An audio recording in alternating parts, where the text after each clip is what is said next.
আসসালামু আলাইকুম। আবারও হাজির হলাম আপনাদের মাঝে নতুন আরেকটি ভিডিও নিয়ে। আপনারা দেখতে পাচ্ছেন আমাদের সামনে একটি এইচপি ব্র্যান্ডের মনিটর আছে। এটি মূলত 19 ইঞ্চিটি মনিটর, মডেল নাম্বারটি আপনারা দেখতে পাবেন B194। তো এখানে সমস্যা অলরেডি আপনারা দেখতে পাচ্ছেন, এটা কালারের সমস্যা। কারণ হচ্ছে কালার কিন্তু মূলত থাকবে হচ্ছে এইটা, কালার আছে এইটা। তো আমরা এই কালারটি ঠিক করতে যাওয়ার পরে আমরা আসলে যে সমস্যার সম্মুখীন হলাম সেটা হলো যে আমাদের যে মেনুটি আছে সেটি দেখুন ওএসডি লক বলে।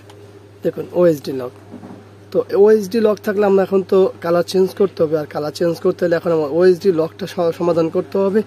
এরপরে ফ্যাক্টরি রিসেট নিয়ে দেখতে হবে যে আসলে কি কালারের সমস্যা এই মেনু থেকে হচ্ছে না অন্য কোনো কারণে হচ্ছে। সেগুলো কিন্তু আপনারা নর্মালি ওএসডি লক না ছাড়ানো পর্যন্ত, ফ্যাক্টরি রিসেট না দেওয়া পর্যন্ত কোনো কিছু বলা যাবে না। তো আসলে ফ্যাক্টরি রিসেট কীভাবে দিতে হয় সে বিষয়ে নিয়ে আজকে কথা বলবো। তো আমরা দেখতে পাচ্ছি যেখানে পাওয়ার আসে যায় তার অর্থ লুজ আছে, লুজটা সমাধান করে নিলাম। তো চলুন আমাদের সঙ্গে থাকুন, দেখতে থাকুন। এখন আমরা যে কাজটি করবো সেটা হলো যে ঠিক এই যে আমাদের চলে আসি কি আছে, এটা হলো পাওয়ার, এই যে মেনু, এটা হলো প্লাস মাইনাস, এটা হলো অটো অ্যাডজাস্ট, ঠিক আছে। আর এটা হলো আমাদের মেনু। তো আমরা এখানে কি করব, খুব সময় নিয়ে দেখব এবং বোঝার চেষ্টা করব। আমরা এখানে হাত দিয়ে প্রেস করে রাখবো। দেখুন আমি কিন্তু টিপ দিয়ে ধরে রাখছি, টিপ দিয়ে ছেড়ে দিইনি। 30 সেকেন্ড ধরে রাখলে আশা করি ওএসডি লক খুলে যাবে। তারপরে অপেক্ষা করতে হবে, দেখি কি বলে। দেখুন আমাদের কিন্তু ওএসডি লক শেষ। এখন আমরা যে কাজটি করব সেটা হলো মূলত মূল কাজ, সেটা হলো কালার। যেহেতু আমাদের সমস্যা, আমরা ফ্যাক্টরি রিসেটে চলে যাব। দেখুন ফ্যাক্টরি রিসেটে চলে আসলাম, এখানে আমরা সিলেকশন দেব। এরপরে ইয়াস নো আছে, আমরা ইয়াসে যাব, আবারও ইয়াস করে দেব। দেখুন আমাদের কিন্তু কালার চলে আসছে। তো আপনারা কি দেখতে পেলেন যে ফ্যাক্টরি রিসেট বা মেনু কত প্রয়োজন।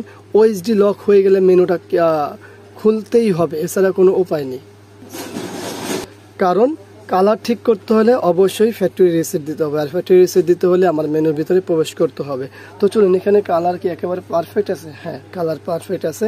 তো এটা অনেক কারণ হয়, এটা এই ওএসডি লক অনেক কারণে হয়, বা মেনু লক যেটাই বলেন, এটা অনেক কারণ হয়। কারণ নাম্বার 1 সেটা হলো যে সুইচগুলো খারাপ হয়ে গেলে হয়।